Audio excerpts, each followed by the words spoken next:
Do you find this offensive?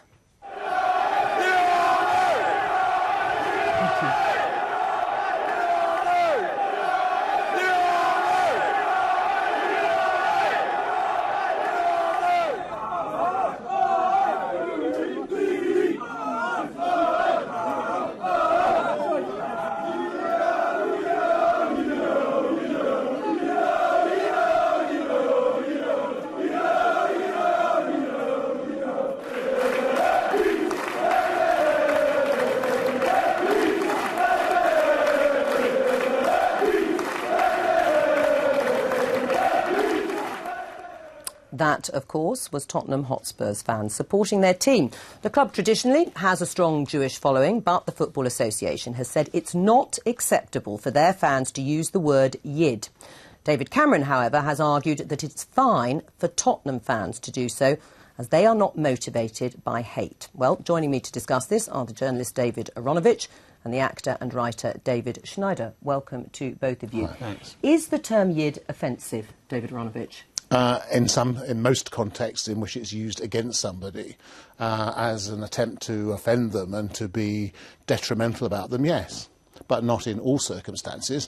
And as used by Spurs fans, no.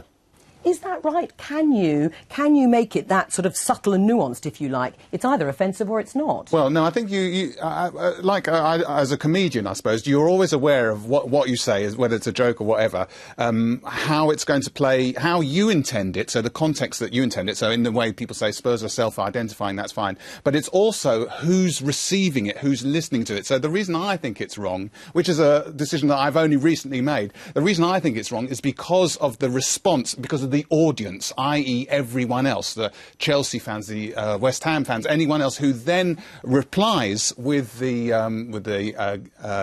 gas noises, the Holocaust chants. And I think that, so my beef is not so much with the Spurs fans, it's with the general response. But the Spurs fans now have to take responsibility to accept that the Y word, and I'm shocked at how people bandy it around, like on your Twitter feed. It makes me cringe to say that. I can't say the word like the N word, and yet people are saying Yid just without inverted commas, not saying Y word. And I think that shows how it's wrong, what's going on. Because all you're encouraging, David Aaronovitch, is for people to be, even if they don't intend it to be pejorative, to use a pejorative term that can be misused, taken out of context, and can offend people. I think there's a kind of an absurdity at in the middle of all this. Here's a word, Yid. Actually, my grandmother spoke nothing but Yiddish. Yes. Actually, that was the language the language she actually spoke. So actually, even in a Jewish context, the word Yid is not always Well, that's not true. It comes from the German word Jude, doesn't it? It comes from I actually do speak Yiddish as myself. I'm sort of the youngest Yiddish speaker in the world, probably. But and I do speak. And Yid is fine. I don't mind saying Yid, which is what it comes from. It doesn't come from Judah, it comes from the Yiddish Yid. And but when it's in the English language, it is offensive. Well, what I was going to go on to say is, it seems to me absurd that a word which is used by people who aren't using it to be offensive, that actually isn't offensive to Jewish people when hearing it in that context, and by and large it isn't, should in a sense be regarded as being something you have to stop, because other people might take it up as a basis upon which they then build their own. But surely that is everyone has a personal responsibility. Let's look at the N word.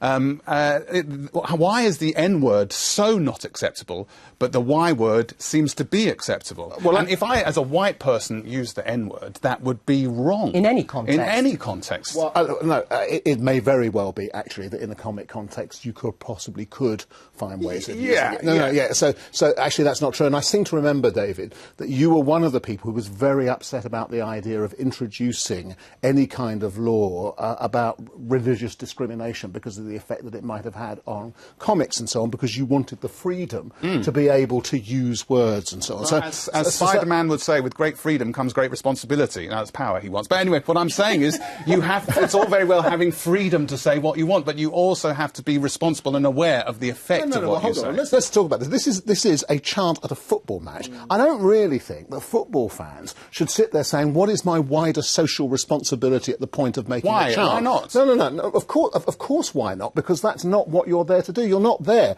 to prove your social responsibility. No, but you're partially there to celebrate, if you like, your triumph.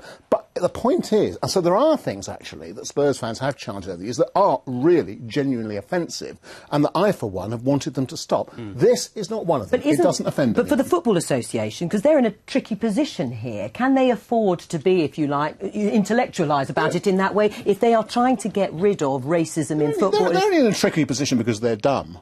Really, they're in a tricky position because I mean, you know, if they want to take up the business of anti-Semitism or any other form of racism on the part of clubs and fans who actually use it, by all means do. So we're on a politics show, okay? So what would happen, by your logic, if Ed Miliband self-identified as, I'm going to try and say the word, as a Yid, and called the Labour the Yid Army? Would Cameron say that's fine? Would everyone think that's absolutely fine because it's Ed Miliband at question time saying Yid? He shouldn't. He wouldn't, because he's got to take responsibility. If Ed for that word. Miliband was a West Ham supporter and broke into a chorus of "I'm forever blowing bubbles," everybody would think it was strange. Politicians aren't, and they aren't in the same business as football fans. Right, just briefly, should David Cameron have actually got involved in this row, though? I think it's lose-lose for him. We're a better country for people being sensitive about these things, but we create linguistic minefields.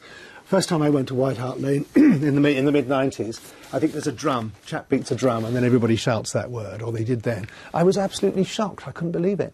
But there are linguistic minefields everywhere. They banned the drum. They banned the drum. Now they want to ban the word. The drum is banned, but not the word. I don't believe it. The N-word, but don't black rap artists occasionally use the N-word? And that's a sort of reclaiming. But that's another of the word. point, is that it's not. If it was only Jews, if this was in a synagogue, it might be different. Yeah, the mind boggles to hear it in the synagogue. What percentage of Jews does it have to be then, David? Does it have to be 5%, 25%, 35%? I'll answer your question. I would say it has to be mostly Jews and to a mostly Jewish audience, so that the irony is clear. I think the problem is you're talking about Spurs fans. The problem is not Spurs fans; it's other fans. No, I agree. I completely agree. That and therefore, in a sense, the location of this problem with them is actually itself the problem. And to defend David Cameron, he replied because he was asked.